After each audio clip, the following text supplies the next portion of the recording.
Hello, আসসালামু আলাইকুম। সবাইকে স্বাগত জানাই এনআরবি টেলিভিশন আয়োজিত মনের জানালা ভালো থাকার গল্প অনুষ্ঠানে। আমি তাসমিনা। মনের জানালা ভালো থাকার অনুষ্ঠান মূলত একটি স্বাস্থ্য সচেতনতামূলক অনুষ্ঠান। মানসিক স্বাস্থ্যের উপর ফোকাস করে সাজিয়েছি আমরা অনুষ্ঠানটা। আমাদের এই অনুষ্ঠানে প্রতিটি পর্বে আমাদের সাথে যুক্ত থাকেন আমাদের সমাজে যারা মানসিক স্বাস্থ্য সেবা দিয়ে আসছেন সেরকম নানান প্রফেশনালেরা। আমাদের আজকের অনুষ্ঠানে আমাদের সাথে সংযুক্ত হয়েছেন মানসিক স্বাস্থ্য কর্মের একটি শাখা থেকে একজন সাইকোথেরাপিস্ট ফাতিমা খান বসু। আপনার সম্পর্কে আমরা জানবো এবং আপনার নানান অভিজ্ঞতা দিয়ে আমরা আজকে সমৃদ্ধ হব। কেমন আছেন আপু আপনি? ধন্যবাদ, আমি আজকে বেশ ভালো আছি। আচ্ছা ফাতিমা আপু, আপনি যদি আপনার ক্রেডেনশিয়ালস সম্পর্কে, যেখানে নানান রেজিস্ট্রেশন প্রসেস প্লাস আপনার এই একাডেমিক জীবনকে আপনি কিভাবে প্রফেশনাল লাইফের সাথে রিলেট করলেন সেই প্রসেসটা নিয়ে যদি কিছু বলেন। আমার একাডেমিক লাইফ আর প্রফেশনাল লাইফ কমপ্লিটলি সেম, কারণ আমি পড়েছি মনোবিজ্ঞানে এবং শুরু থেকেই আমার ইচ্ছে ছিল আমি এটা শুধু পড়ার মধ্যে রাখবো না, আমি এটাকে প্রয়োগ করব, মানে সাইকোলজির প্রায়োগিক দিকটা আমি অ্যাপ্লাইড সাইডটা করতে চেয়েছি। যে কারণে আপনি দেখবেন আমি আসলে কাউন্সেলিংয়ে ডিপ্লোমা করেছি, বিভিন্ন ট্রেনিং করেছি, যেন আমি এই কাউন্সেলিং বা সাইকোথেরাপি এই সাইডটায় চলে আসতে পারি। আমি বাংলাদেশেও মেন্টাল হেলথ কাউন্সিলর হিসেবে অ্যাপোলো হসপিটালে কাজ করেছি বহুদিন। আর এখানে আসার পরে দেখলাম এখানে লাইসেন্স লাগে, রেজিস্ট্রেশন লাগে। সো সেই প্রসেসে আমি গিয়েছি। আর সেই প্রসেসের জন্য আপনি জানেন কিছু ক্রাইটেরিয়া লাগে, এডুকেশন, কিছু প্র্যাকটিস আওয়ার, সেগুলো আমি কমপ্লিট করেছি এবং আমি সেই লাইসেন্স পেয়েছি। এখন আমি এই ফিল্ডে প্র্যাকটিস করছি, মানে ইন্ডিপেন্ডেন্টলি আপনি এখন ইন্ডিপেন্ডেন্ট, আমি সাইকোথেরাপিস্ট প্র্যাকটিশনার। ওয়াও। সো আপু, আমাদের দর্শকদেরকে যদি আপনি একটু সাধারণভাবে বুঝিয়ে বলেন যে এই যে আপনি সাইকোলজি থেকে আসলেন, সাইকোথেরাপি করছেন এবং কাউন্সিলিংয়েও নিজেকে নিযুক্ত রেখেছেন। সো এই তিনটা আমরা সাধারণ মানুষেরা যাতে বুঝতে পারি যে এই তিনটা কি আসলে আন্ডার দ্য সেম আমব্রেলা, নাকি আপনি কিভাবে মানে আপনার ট্রানজিশনটা অর কিভাবে আপনি চুজ করেছেন? খুবই ইন্টারেস্টিং কোশ্চেন। হ্যাঁ, যেহেতু ডিফারেন্ট টার্ম আমরা মনে করছি ডিফারেন্ট জিনিস, আসলে না। সাইকোলজি হলো মনের বিজ্ঞান, হ্যাঁ, মন এবং আচরণের বিজ্ঞান। ওটা হলো মেইন বেস, মানে একটা বেস। ওটা আমার জানতে হবে, ওটা আমি জেনে তারপরে সেটাকে যখন প্রয়োগ করছি, এটা একটা বিজ্ঞান ভিত্তিক ট্রিটমেন্ট প্রসেস, সাইকোথেরাপি। তার মানে আমি মনোবিজ্ঞান সম্বন্ধে পড়লাম, জানলাম এবং এটাকে ব্যবহার করে, জ্ঞানটাকে ব্যবহার করে আমি কি করে মানুষকে তার মানসিক স্বাস্থ্য উন্নয়নে হেল্প করতে পারি, সেটা হলো সাইকোথেরাপি। তার মানে ট্রিটমেন্টে চলে গেলাম, থেকে অ্যাপ্লাইডে চলে আসলাম। আর আপনি যদি বলেন কাউন্সেলিং, এই শব্দটা আসলে এখানে লাইসেন্স লাগে সাইকোথেরাপি টার্মটা ইউজ করতে নিজের ক্ষেত্রে। কাউন্সেলিং আরও মোর জেনারেল শব্দ, হ্যাঁ, কিন্তু যেমন বাংলাদেশে যেহেতু লাইসেন্সিং প্রসেস নাই, আমরা নিজেদেরকে কাউন্সেলর বলতাম, কিন্তু একই জিনিস আসলে। কিন্তু সাইকোথেরাপির লাইসেন্সের জন্য আপনি একজন কাউন্সিলর নিজেকে সাইকোথেরাপিস্ট বলতে পারবেন না, এইটাই পার্থক্য, কিন্তু সব আসলে সেম। আচ্ছা, এই যে আপনি আপনার বিএসসি, এমএসসি, এমফিল এগুলো সবকিছু আপনার সাইকোলজিতে করা, আপনি প্র্যাকটিস করছেন সাইকোথেরাপি। আমরা যখন বিহেভিয়ার অ্যানালাইসিস করি, আমরাও এরকম সিমিলার কিছু প্রসেসগুলোর আমরাও প্র্যাকটিস করি, লাইক এসিটি, সিবিটি, ডিবিটি, এবং আপনিও করছেন। তো ওয়্যার ইজ দ্য ডিফারেন্স, মানে কিভাবে আপনি এটাকে এক্সপ্লেন করবেন? আচ্ছা, সেখানে হলো ওই যে বেসিসটা যেটা বলেছিলাম, আমার বেস হলো সাইকোলজি, মনোবিজ্ঞান, বিভিন্ন থিওরি এবং মনের এবং আচরণের বিজ্ঞানটার বিভিন্ন থিওরি দিয়ে জানা এবং সেটা জেনেছি, এরপরে এটার অ্যাপ্লাইড ভার্সনে গিয়েছি। এখন আপনি বলতে পারেন তাহলে বিহেভিয়ার অ্যানালিস্ট অথবা সোশ্যাল ওয়ার্কার তারা কেন এটা করছেন? হ্যাঁ, আমি এটা মনে করি বা যেটা আমি বুঝি যে মেন্টাল হেলথের নিড অনেক বেশি। হ্যাঁ, এই মেন্টাল হেলথ নিড কভার করার জন্য আরও অনেক বেশি প্রফেশনাল লাগবে এবং আপনারা সোশ্যাল ওয়ার্কার তারা যদি সাইকোথেরাপির একটা লেভেলের সাপোর্ট দিতে পারে, হ্যাঁ, তারপরে আরও যদি সিভিয়ার লেভেল হয় তখন কিন্তু মানে যাদের ব্যাকগ্রাউন্ড আসলে সাইকোলজি, আই থিঙ্ক আমরা আসলে আর বেটার, একটু বেশি ডিটেল, বেটার আমি বলবো না, আমি বলবো মোর সিভিয়ার কেসগুলো ডিল করতে পারবো। আমি কি বোঝাতে পেরেছি? এইটাই মানে বেসিসটা জাস্ট ডিফারেন্ট, আর কিছুই না। আচ্ছা, আপনি এই যে বাংলাদেশে যখন অ্যাপোলো হসপিটালে বা মনোচিকিৎসালয়, রাইট, ওখানে আপনি যেরকম মানে সার্ভিসগুলো দিয়েছেন কাউন্সিলিং এর উপর, আবার এখানে যে সার্ভিসগুলো দিচ্ছেন, সো ক্লায়েন্টাইলের উপর বেস করে যদি মানে যারা সার্ভিসটা রিসিভ করছে সেই জায়গা থেকে আপনি ডিফারেন্সটা কেমন পাচ্ছেন? মানে রিসিভার কীরকম, মানে কতটুকু তারা রিসিভ করছে এবং মানসিকভাবে কতদূর এগিয়ে আসছে, বিশেষ করে যদি আমাদের কমিউনিটির কথা মনে করেন। আমাদের কমিউনিটি, আচ্ছা হ্যাঁ বুঝতে পেরেছি যেটা আপনি, থ্যাংক ইউ। সেটা হলো বাংলাদেশের ক্লায়েন্টদের রিসিপশন এবং এখানকার ক্লায়েন্টদের, তাদের মধ্যে মেইন পার্থক্য যদি আমি চিন্তা করি তাহলে বলবো বাংলাদেশে আসলে আমার প্র্যাকটিস মোর হসপিটাল এবং ক্লিনিক বেসড। খেয়াল করেন, আমি ক্লায়েন্টও অনেক বেশি পেয়েছি, ডক্টররা রেফার করেছেন, হ্যাঁ, নিজে থেকে ক্লায়েন্ট এসেছে অনেক কম। অ্যাপোলোতে আমি কিছু পেয়েছি যারা নিজে থেকে এসেছেন, কারণ তারা মেন্টাল হেলথ সম্বন্ধে অলরেডি জানেন, সচেতন। দেখেন পার্থক্যটা দেখেন। হ্যাঁ, সো দেখা গেছে ডক্টরদের কাছ থেকে আমি রেফারেল পেলেও আমাকে অনেকটা কাজ করতে হয়েছে এই যে মেন্টাল হেলথ যে জরুরি, এই সার্ভিসটা যে তোমার নেওয়া দরকার, এই চিকিৎসা যে আপনার দরকার, এটা বোঝাতে আমার একটা সময় আমি ওখানে স্পেন্ড করতাম। এইখানে আমি পার্থক্য বলবো, ওনারা আমার ক্লায়েন্টরা অলরেডি জানেন ওনাদের হেল্প লাগবে, সো এইটা যে জরুরি এই চিকিৎসাটা, এইদিকে আমার সময় ব্যয় করতে হয় না। এবং সেখান থেকে বলবো সেই কারণে ধরেন আমি প্রথম থেকেই অলরেডি ট্রিটমেন্ট প্রসেসে ঢুকে যাই। আর বাংলাদেশে আমাকে তাদেরকে প্রিপেয়ার করতে হতো। তবে আমি এটাও বলবো এখন চেঞ্জড। আমি 10 বছর আগের ঘটনা বলছি। এখন বাংলাদেশে টিভি বলেন, আমরা এখানে এনআরবিও ওখানে স্টার্ট করেছেন, আমি খুবই ধন্যবাদের মানে খুশি এটার জন্য। বাংলাদেশের রেডিও টিভিতে এখন প্রচুর প্রোগ্রাম হচ্ছে। আমার সমসাময়িক যারা কাউন্সিলিং করছেন ওদের কাছে আমার যোগাযোগ আছে, ওরাও বলছে এখন অনেক জায়গায় পজিশন ওপেন হচ্ছে যে মনোবিজ্ঞানীরা কাজ করছেন। আমি যখনকার কথা বলেছি তখন ডিফারেন্ট, সো তাদেরকে প্রিপেয়ার করতে হতো, যেটা আপনার প্রশ্ন ছিল। তারপরে আমি ট্রিটমেন্ট প্রসেসে যেতাম, আর এখানে তারা অলরেডি রেডি।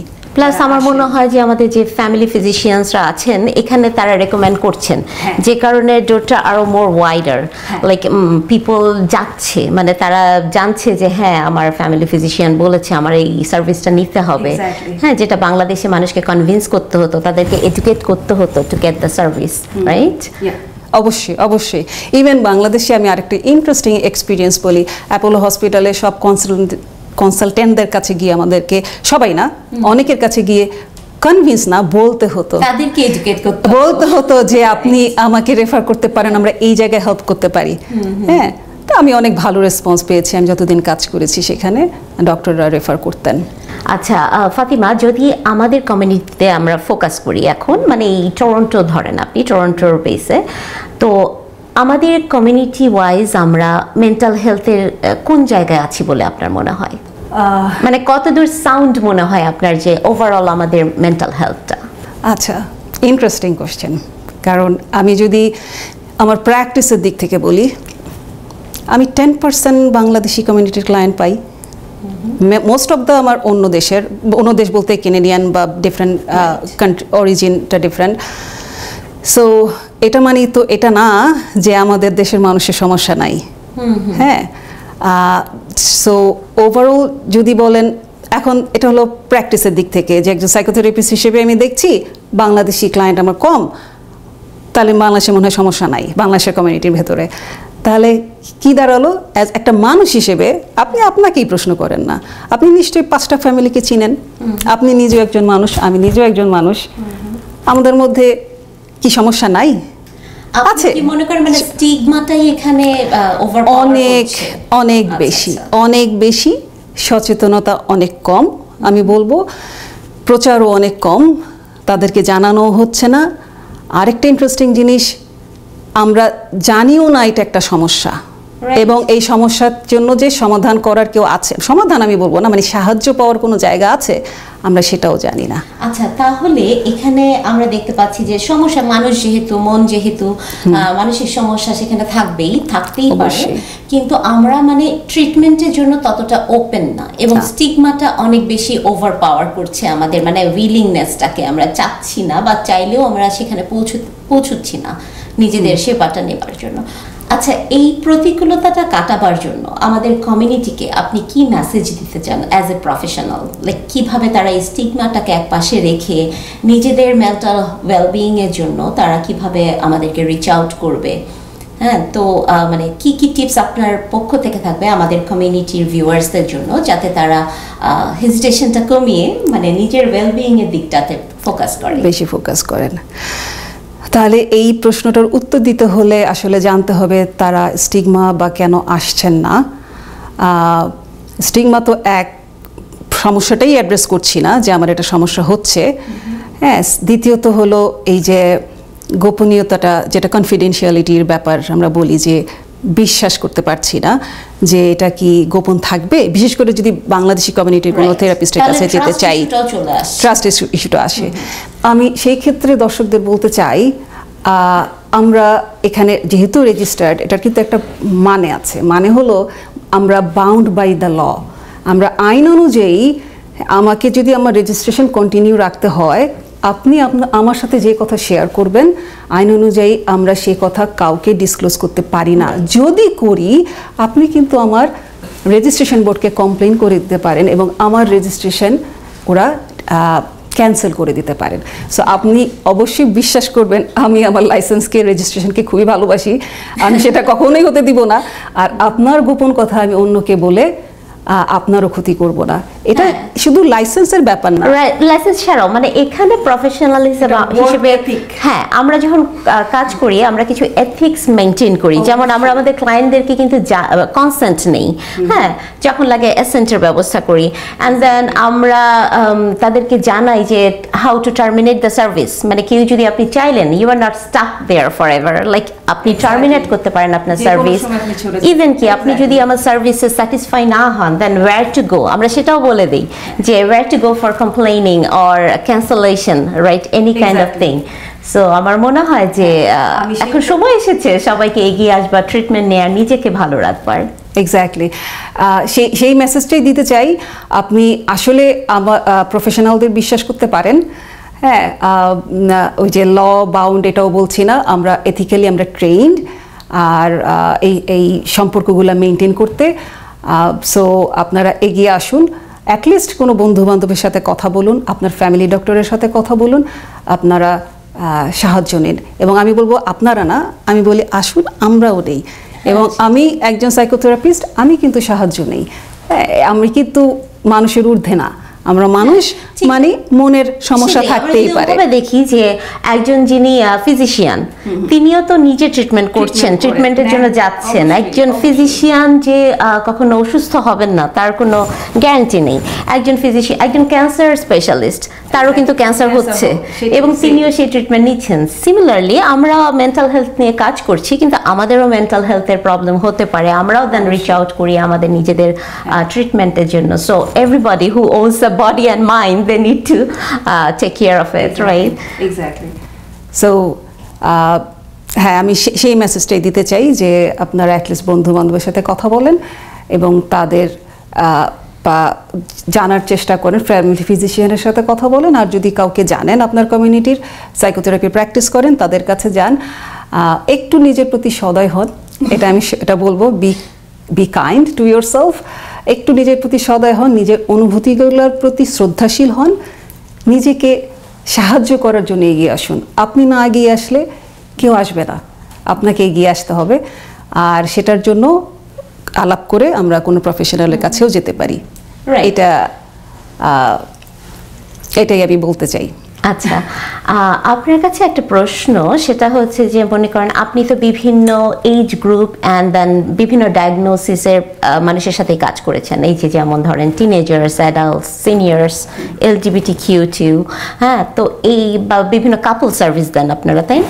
তো এই বিভিন্ন সেক্টরগুলোতে কাজ করতে গিয়ে আপনার কি এমন কোনো খুব থাকে না, খুব টাচি একটা মেমোরি যে আপনি দেখেছেন মানে একজন মানুষ কত বিপর্যস্ত এবং দেন সাইকোথেরাপিতে আসলো এবং দেন কিভাবে তারা পরিত্রাণ পেল কিংবা একটা বেটার লাইফ লিড করছে?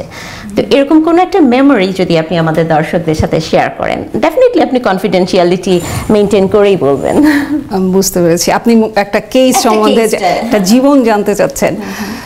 আচ্ছা, সেই ক্ষেত্রে আমি বলবো, যদি আপনি অ্যালাউ করেন, যে আরেকটু জেনারেলাইজড একটা স্পেসিফিক কেস না বলে, যে আমি আসলে এখন যেটা আমার বলার আসলে নিডও কীরকম কী সমস্যার ক্লায়েন্ট বেশি দেখছি, তাহলে যদি আমাদের দর্শকেরা তার সাথে রিলেট করতে পারেন এবং ওনারাও ওই যে বলছিলাম না, অ্যাড্রেসই করছি না যে এটা আমার সমস্যা, সো সেটা যদি একটু বলি, যেমন এখন আরেকটা বড় চাঙ্ক অফ ক্লায়েন্টস আমি দেখি যারা এটাকে বলে burnout, work burnout, right, work place burnout, মানে কাজের ওদিকে কেয়ারগিভার বার্নআউটও আছে for special need clients, right? হ্যাঁ, সো এই বার্নআউটের ক্লায়েন্ট আমি এখন অনেক পাচ্ছি।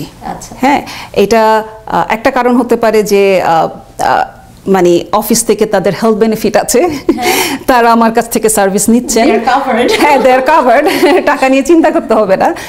সো কিন্তু এটাও ইম্পর্টেন্ট, কেন বলছি, কারণ যে কয়টা ক্লায়েন্ট আমি দেখি তারা প্রথমত কিন্তু বলেন তারা বুঝতেই পারেন নাই এটা হচ্ছে, সে প্রতিদিন খিটখিটে হয়ে যাচ্ছে, প্রতিদিন সে ঝামেলা হচ্ছে ফ্যামিলিতে, সে বুঝতেই পারে না এটার সোর্স আসলে তার ওয়ার্ক স্ট্রেস। হ্যাঁ, এই জন্য আমি এই মেসেজটা দিতে চাই, মানে শেয়ার করতে চাই আমাদের দর্শকদের সাথে, যে একটু খেয়াল করবেন প্রতিদিন, যদি নিজেদেরকে একটু দিন শেষে দেখেন আসলে আমি কি করছি, আমার আবেগগুলা কোথায়, সে যত্ন পাচ্ছে কিনা, তাহলে কিন্তু বুঝতে পারবেন সমস্যাটা কোথা থেকে আসছে। যদি দেখতে পান যে হ্যাঁ আমি একটু অন্যদিকে চলে যাচ্ছি, তাহলে একটু সাহায্য নিন, অথবা ওই তো কারোর সাথে কথা বলুন, একটু ওপেন আপ হন, ওপেন হতে হবে। সেটাই। আবার আরেকটা জিনিসও আমরা লক্ষ্য করি যে প্রফেশনাল বার্নআউট ছাড়াও অনেক সময় দেখা যায় যে হয়তো বাড়িতে অনেক রকমের ক্রাইসিস হচ্ছে, হয়তো বা বাড়িতে আছে একটু স্পেশাল নিড বাচ্চা আছে, আপনার এটা অনেক দেখেন, আমি জানি। তো দেখা যায় যে কেয়ার গিভাররা এই সার্ভিসটা আফটার ওয়ার্ক দেন এগেইন বাসায় এই সার্ভিসটা দিতে দিতে তারা অনেক বেশি বার্নআউট হয়ে যাচ্ছে, এবং এটার এফেক্ট কিন্তু আবার তাদের সোশ্যাল লাইফে and then the next morning work লাইফেও এই এফেক্টটা পড়ছে। অবশ্যই, মানুষ তো একা না, মানুষ কানেক্টেড সবকিছুর সাথে। তো আপনি কি এরকম কোনো কিছু বলবেন যে কোন সাইনগুলো থেকে মানুষ আসলে সচেতন হতে পারে এবং তারা ভাবতে পারে যে maybe I am going through that process, আমার হয়তো বা বার্নআউট হচ্ছে কিংবা আমি stressed, I need some help? So কিভাবে কোন পর্যায়ে মানুষ বুঝতে পারবে, কিছু যদি শনাক্তকরণ আপনি পদ্ধতি বলে দেন। এটা খুবই ইউজফুল একটা প্রশ্ন, এটা ঠিক, কারণ ওই যে আপনাকে বললাম না, দিন শেষে আমরা সবাই মিলে এটা করব, হ্যাঁ, যে দেখবো আমি সারা দিনটা আমার কেমন গেল দেখতে গেলেই কিন্তু আপনি দেখবেন আপনি কোথাও একটু আপনি না এরকম একটা আচরণ করেছেন, আপনার এতটা রাগার কথা না, আপনি এত রেগে গেলেন কেন?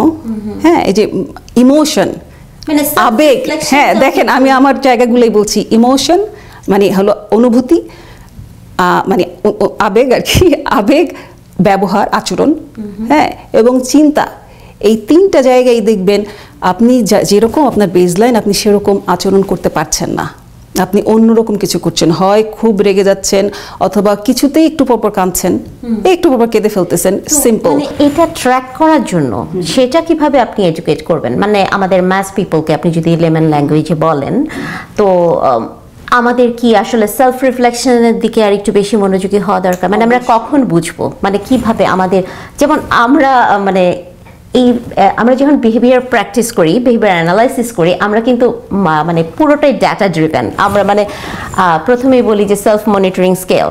হ্যাঁ, তুমি এই উইকে কতবার তুমি রিয়্যাক্ট করেছো, কতবার স্ক্রিম করেছো, বা কতবার তুমি কি করেছো, মানে এরকম আপনারা কি পদ্ধতি অবলম্বন করেন? কিভাবে একজন ইন্ডিভিজুয়াল বুঝতে পারবেন যে he or she is in need? আচ্ছা, আসলে যখন আমার কাছে ক্লায়েন্ট আসেন তারা অলরেডি বুঝেই আসেন যে আমার প্রবলেম হচ্ছে, কিন্তু আপনি যদি বলেন একটা মানুষ হিসেবে আমিও আমার সেলফ কেয়ার করি না, হ্যাঁ, এবং সেটা যদি বলেন এই রিফ্লেকশনটা প্রতিদিন হওয়া দরকার। হ্যাঁ, প্রতিদিন রাতে আমি যেটা নিজেই প্র্যাকটিস করি, শোয়ার আগে আমি রিফ্লেক্ট করি আমি কি করেছি, কেমন করেছি, আমার আবেগগুলা কেমন ছিল, হ্যাঁ, আমি ঠিক মতো ফাংশন করছি কিনা, কারণ ওয়ার্কলোড কিন্তু আমাদেরও আছে। হ্যাঁ, আমার অন্য কিছু কোনো জায়গায় ব্যালেন্স করতে হবে কিনা। সো এই প্রতিদিন রাতে যদি আমরা ওভাবে নিজেকে দেখি, এটা জাস্ট নিজের কেয়ার, এটা কিন্তু কোনো সাইকোথেরাপিস্টের কাছে যাওয়া বা কিছু না, নিজেকে কেয়ার করা যেন জিনিসটার সমস্যাটা বেড়ে না যায়। যখনই আমি দেখতে পাচ্ছি যে না, ওই যে একই কথা আবার বলবো, আবেগগুলা প্রপারলি এক্সপ্রেস করছি না, হ্যাঁ, হয় বেশি অথবা কম হয়ে যাচ্ছে, এবং আচরণগুলাও আমি যা সেরকম আচরণ করছি না, আমি হয় খারাপ আচরণ করছি অথবা নিজেকে গুটায় ফেলছি, সাইলেন্ট হয়ে যাচ্ছি। হ্যাঁ, এই জিনিসগুলো মনিটর করলেই হবে। তিনটা জিনিস, চিন্তার জায়গা, আবেগের জায়গা, আর হলো আচরণের জায়গা। পারফেক্ট, নাইস, খুব সুন্দর করে বলছেন আপু। তো আমাদের দর্শকদেরকে আপনি একটু যদি বলেন যে about mental health first aid. তো ফার্স্ট এইডের জন্য আমরা কোন সময় আসলে কারো শরণার্থী হব, এবং কিভাবে আমরা সেলফ আইডেন্টিফিকেশনের পর আমরা কিভাবে প্রসিড করব, কখন ঠিক কোন মুহূর্তে আমরা এই যে MHFA যেটা বলে মেন্টাল হেলথ ফার্স্ট এইডের জন্য আমরা অ্যাপ্রোচ করব, এবং where is the right place, কোথায় আমরা খুব সহজে পৌঁছতে পারি সাহায্যের জন্য? রিসোর্সগুলা। আচ্ছা, রিসোর্সের কথা বলতে গেলে আমি বলি সবচেয়ে সহজ হলো একটা ফ্যামিলি ডক্টরের কাছে যাওয়া, একজন যে রেফার করতে পারবেন, যে বলতে পারবেন। আর এখন ইন্টারনেটের যুগ, কিন্তু আমি যত সহজেই বলছি ও ইন্টারনেট তুমি গুগল করে সব বের করে ফেলবা, এটা সবার জন্য ইজি না। আর যখন একটা মানুষ ক্রাইসিসে, তখন সে আসলে এতটা রিসোর্স খুঁজতে যাবে না, কষ্ট হয়। এই জন্য খুব সহজ করে আমি সবাইকে এনকারেজ করি সবসময়, ফ্যামিলি ডক্টর তো ফ্যামিলি ডক্টর মানি হলো সে আপনার ফ্যামিলির মেম্বার। হ্যাঁ, সেটা ওয়াকিনে যান বা যেভাবেই যান, আপনি ওর সাথে সব বলতে পারেন। সো আপনি ফ্যামিলি ডক্টরকে বললে ওখান থেকে আপনি কিছু গাইডলাইন পাবেন, কিছু রেফারেলও পেতে পারেন। আর গুগল করার তো একটা অপশন আছেই। হ্যাঁ, সো গুগল করে দেখতে পারেন যে আমি এই সমস্যার জন্য কোথায় যেতে পারি।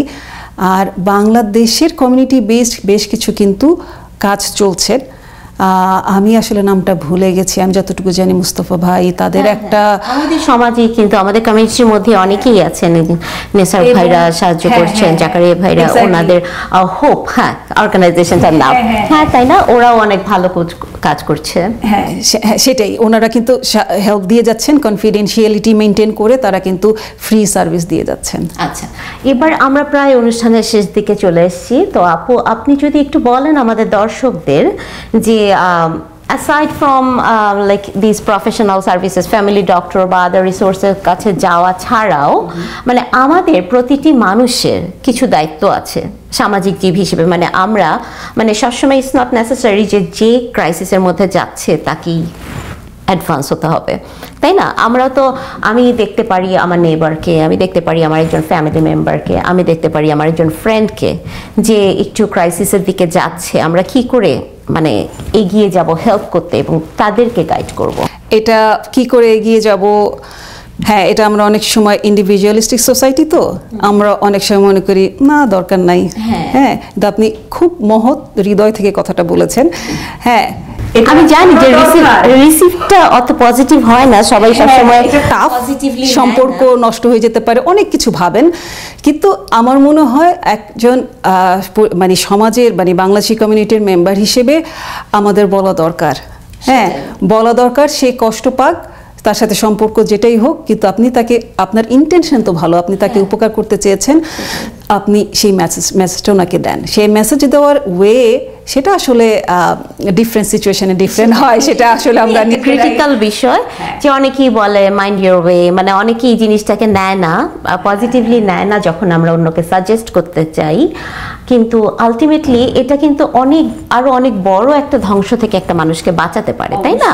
একটা মানুষকে আমি যখন দেখছি যে সে একটু একটু করে মানে মানসিকভাবে সে বিপর্যস্ত হচ্ছে, কিন্তু আমরা যখন ভাবি যে it's none of my business, right, তখন কিন্তু ওই মানুষটাকে আমরা এক পর্যায়ে দেখতে পাই যে হয়তো অ্যাডিকশনের দিকে যাচ্ছে, হয়তো সেলফ হার্ম করছে, হয়তো আরো সিভিয়ার দিকে চলে যাচ্ছে। এবং ইন্টারেস্টিং, ওই মানুষটা আমি মনে করি আমার সাথে কানেক্টেড না, অবশ্যই কানেক্টেড। এই পৃথিবীতে প্রত্যেকের সাথে কানেক্টেড, তাই না? এই যে গাজায় এত মানুষ মরে যাচ্ছে, আমরা কানেক্টেড।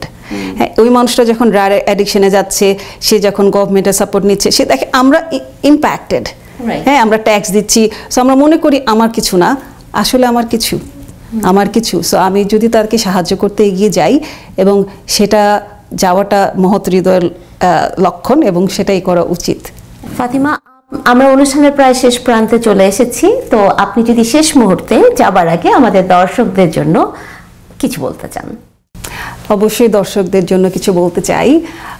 আগেও বলেছি, নিজের প্রতি সদয় হন, নিজের অনুভূতিগুলোকে অ্যাড্রেস করুন, প্রয়োজনে নিজেকে সাহায্য নেওয়ার জন্য এগিয়ে আসুন, সাইকোথেরাপিস্ট বা কোনো প্রফেশনালের কাছে যান। আর অবশ্যই তার সাথে নিজের ফিজিক্যাল হেলথ এর উপরেও একটু যত্ন নিন, ব্যায়াম, ঠিকমতো ঘুমানো এবং প্রপার ফুড ইনটেক, এদিকেও একটু খেয়াল রাখুন। আর লাস্ট যে কথাটা বলবো সেটা হলো, সুযোগ পেলেই হাসুন, সুযোগ করে নিয়ে হাসুন, এবং একটা কৌতুক করতে পারেন, এবং সেই কৌতুকটা পরিবার সবাইকে সাথে শেয়ার করে আরেকবার হাসতে পারেন। বা অনেক সুন্দর করে বললেন ফাতিমা, আপনাকে অসংখ্য ধন্যবাদ আমাদের এনআরবি স্টুডিওতে আজকে উপস্থিত হয়ে মনের জানালা ভালো থাকার গল্পতে অনেক মূল্যবান পরামর্শ আমাদের দর্শকদের জন্য তুলে ধরবার জন্য।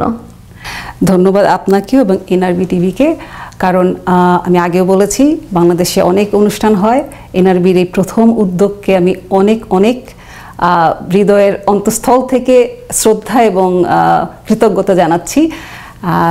ধন্যবাদ। সুপ্রিয় দর্শক শ্রোতা, যে যেখান থেকে আমাদের আজকের এই আয়োজন দেখছেন, সবাইকে অনেক ধন্যবাদ জানাই আমাদের পাশে থাকবার জন্য, আর কৃতজ্ঞতা জানাই আমাদের প্রতি আপনার আস্থা রাখবার জন্য। আপনারা সবাই ভালো থাকুন, শারীরিক স্বাস্থ্যের পাশাপাশি মানসিক স্বাস্থ্যের যত্ন নিন, মনকে গুরুত্ব দিন, নিজের ভালো থাকাকে গুরুত্ব দিন। সবাইকে শুভরাত্রি জানিয়ে আজকের মতো এখানেই বিদায় নিচ্ছি আমি তাসমিনা। তার আগে বলে দিচ্ছি, মন খুলে হাসুন, প্রাণ ভরে বাঁচুন। সবার সাথে আবারও দেখা হবে আমাদের পরের পর্বে, প্রতি মাসের তৃতীয় শনিবারে ঠিক রাত 10টায়। চোখ রাখুন এনআরবি টেলিভিশনের পর্দায়।